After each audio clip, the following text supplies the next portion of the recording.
Welcome back to Checkmate with Blake. Today I have another opening video for you all.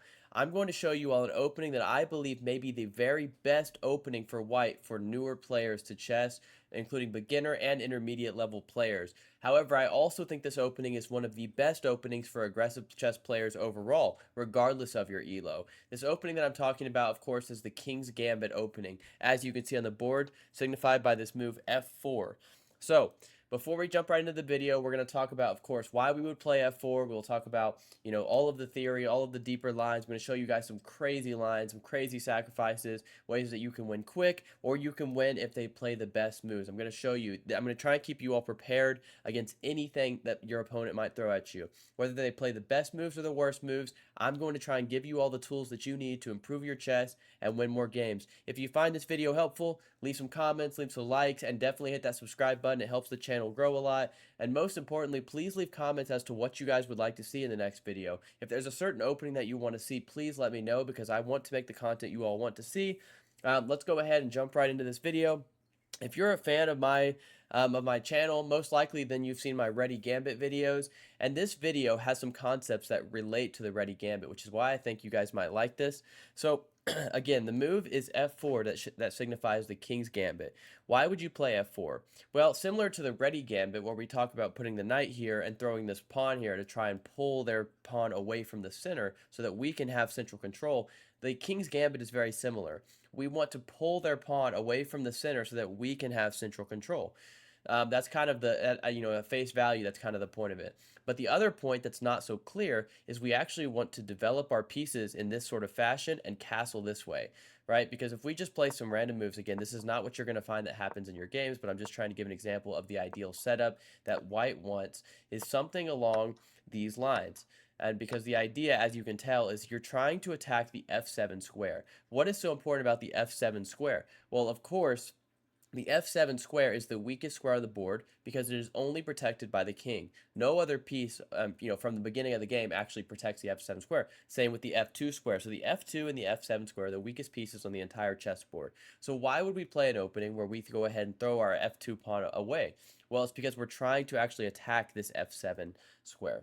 So I hope that I explained that, from a very, very generic standpoint.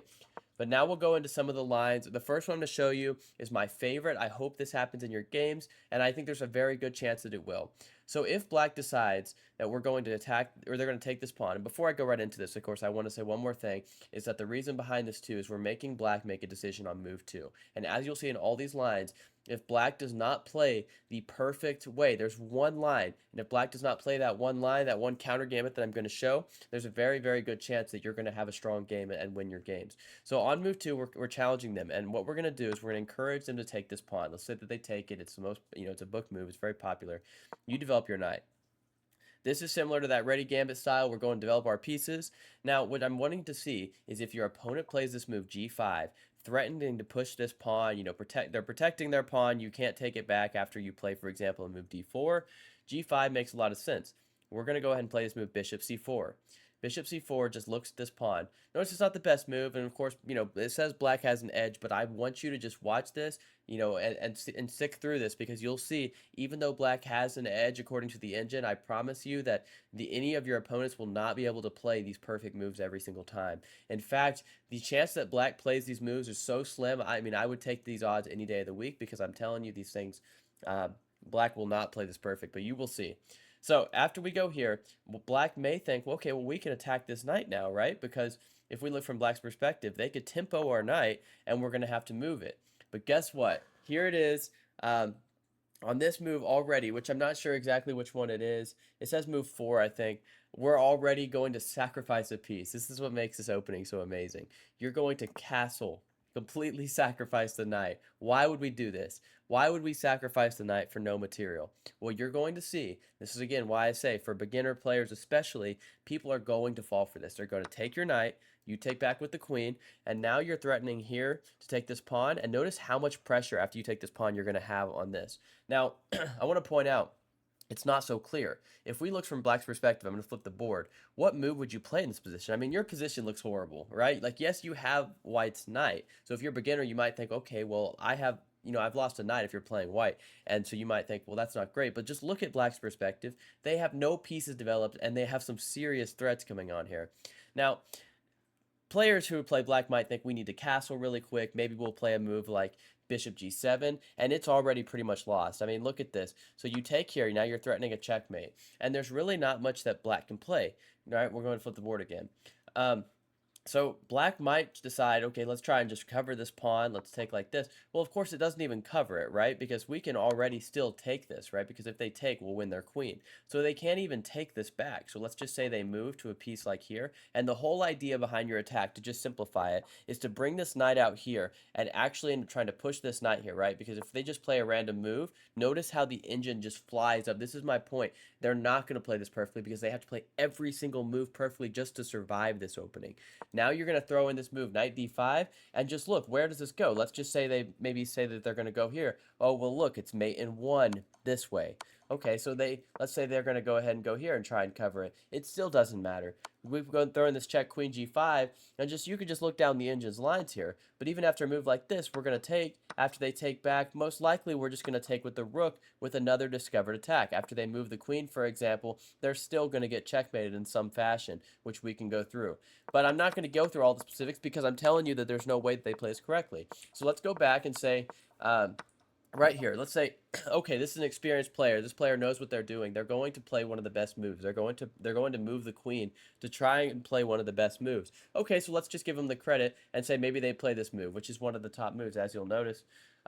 Actually, queen, it doesn't even say that one, so we'll just say like this move. I don't know. It doesn't even matter. That's my point I'm trying to make here.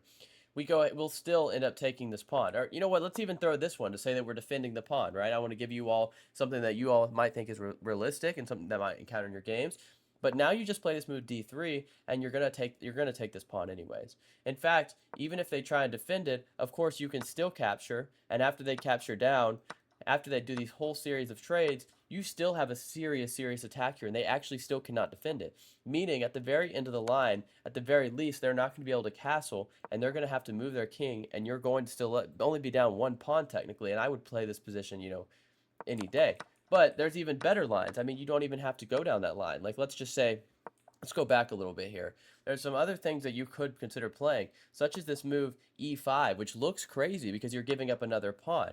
But after e5, you can sacrifice the bishop here, another sacrifice piece, because after they take it, what you're going to play is d4, sacrifice another piece, giving them a check, but now you can block with bishop e3. They cannot capture because it's pinned. Likewise, if they capture this way, they can't take your queen because the rook pins. So there's a ton of hidden traps here. Okay, well, let's say you're playing black and they say, okay, well, I'm going to take this pawn here. Again, it's so lost. Look at the engine. They cannot play these moves perfectly. Not every single one. They will fall for one of these moves, I'm telling you.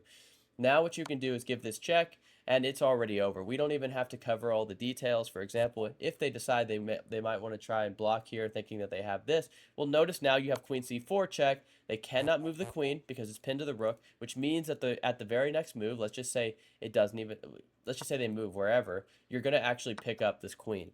I'm not going to go through all of these lines. Feel free to do it. If you think that this opening might be for you, if this interests you, please go and look at all these lines. Try to understand them. I can make another video specifically just for these lines. There's so many. But the point is black cannot sustain. They cannot hold this position. So if black ever goes here and wins your knight, you're going to have a great game. You're going to have a fun attacking game. And just to kind of summarize it again, what you want to do is if they're defending perfectly, if black is defending very well and you're struggling to kind of win this game, all you got to do is bring your knight out here, get the knight to this square, you know, attacking the queen if it's on one of these, also threatening forks. Also, try and maybe bring your pawn forward, try to win this with the bishop, but it's really your whole attack is just centered towards this. So if you're an attacking player, you're going to love it. You're going to have a great game. And then like that line I showed you too, where you could sacrifice the pawn, sacrifice another pawn to get the bishop here. You're going to crush your opponents. It's a very fun line. If you're interested, go ahead and look more into it. And if not, I can always make a video on it if you really want to see too. So the second thing I wanted to talk about is after they take this pawn, what you might encounter is your opponent might decide, okay, we've captured this pawn. Now let's just solidify our position, since we're going back, of course, to the basics. So let's just say they play a move like d6, which especially if you're a beginner, but you'll even see it's a book move. But even if you're a beginner, you might encounter this. They might think, let's just play b6. Let's bring this bishop over this way, or let's play queen f6. Okay, it's very simple. Because they play slow chess, what do? Especially if you're newer, you might not know, but what you do is if your opponent is not contesting the center, you take the center. It's very simple.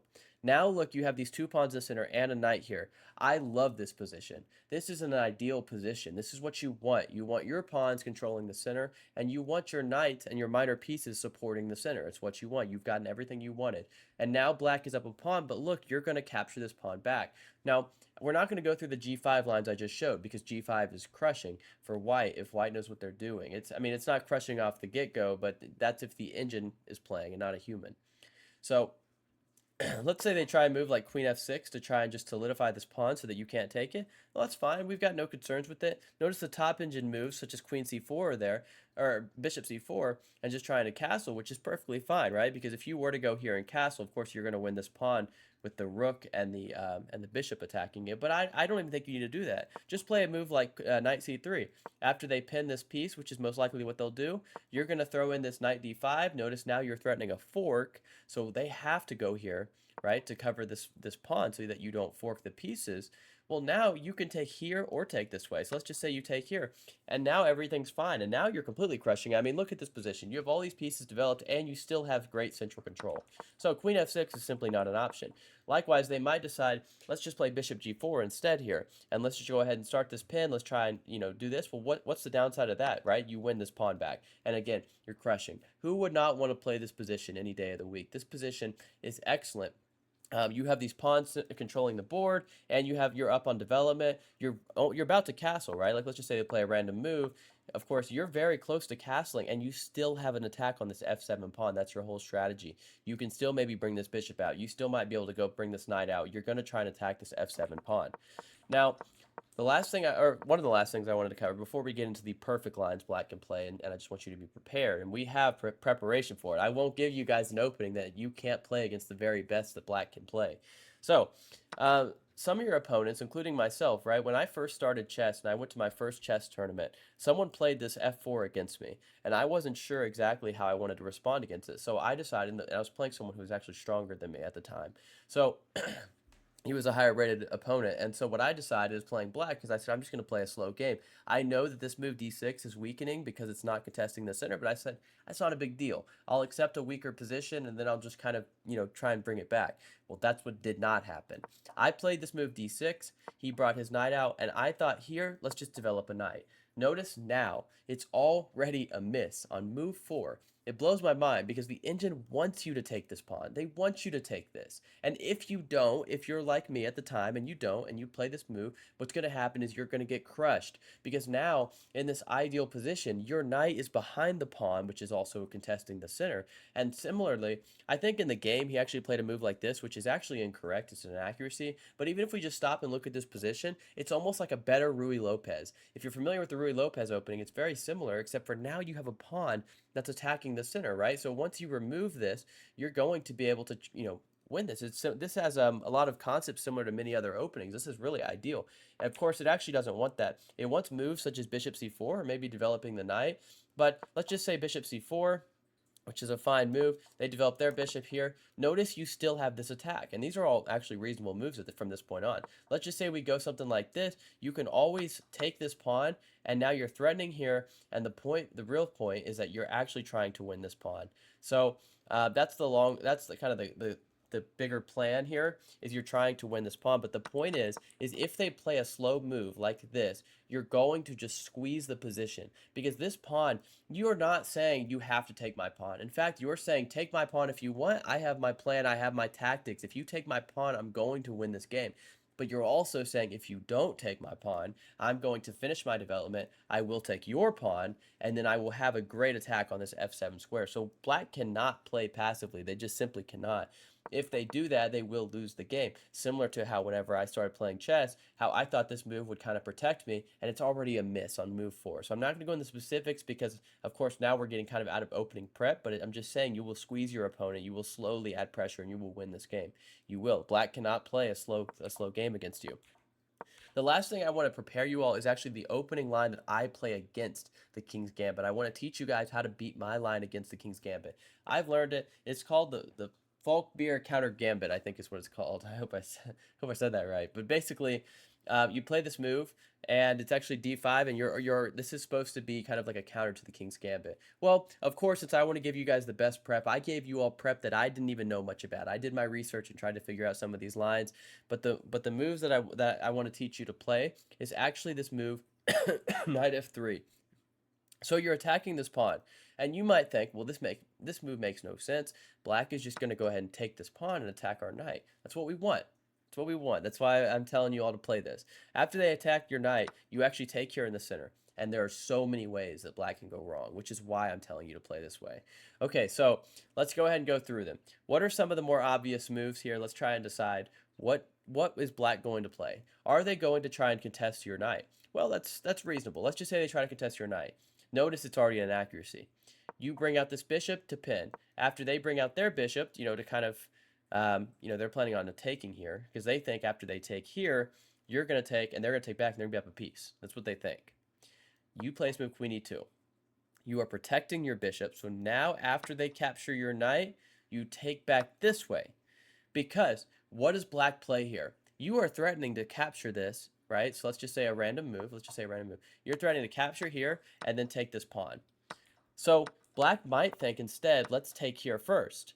Notice the engine just hates that move because now you take with the check and you're threatening this pawn. After they block, you win the pawn as well, and you're still threatening this pawn and the rook. So this position, of course, is very, very favorable for white. So it leaves black in a very, very tough position because they can't take this pawn, and it's hard to know what they do, right? Because if they just develop a move, they can't play here, right? Because your pawn covers it. So let's just say they attack this with a6, which is, I think, is one of the, it's the best move.